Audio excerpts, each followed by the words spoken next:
So this lady gave it to me yesterday as I walked out, gave me $10, and she told me she was going to help me get an ID if I needed it, or if I could remember my social security and all that jazz and all that. And I was like, yeah, I know all that stuff. I got it all. It's just I have no address, no place. And she's like, I'll go to the Salvation Army. I'll talk to him.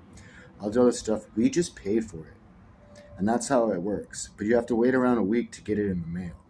But they'll use the mail at the Salvation Army. So all I have to do is just go there and get an ID, and I'll receive it, and then I'll have an ID.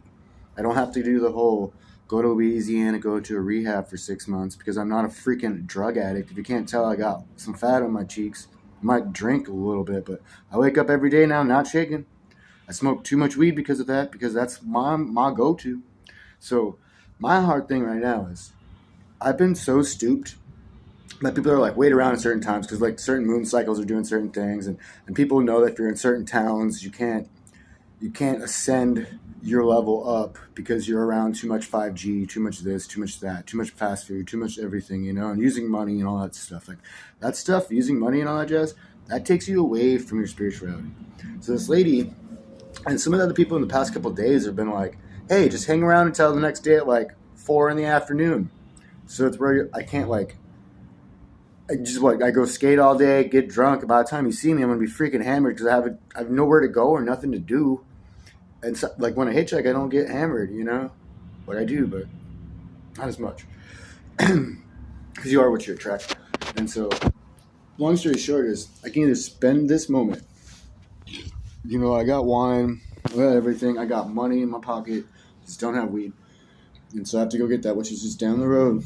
But it's a matter of this: do I go backwards, get some weed, kick it, and hopefully this woman who said, and she promised me that she's done this for like 3 other men, like brought them out of the woods, is what she said. And I'm like a Moses believer, so I kind of understood what she was saying, but like she meant really just out of the woods.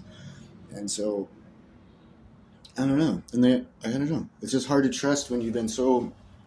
I'm gonna keep it real with y'all. Molested by women as a child, traumatized by women as an adult, and then further, because of your unconditional love, was cursed by witches and witchcraft, and I've gone through a lot more than that. I just don't talk about it right now because it breaks the Vatican. It breaks everything, man. Like what you guys think you all know about the world and the witches and all that stuff is like when you're born in them, they hate you when you try to get out. So, another thing is, I don't know if it's a trap. What do y'all think?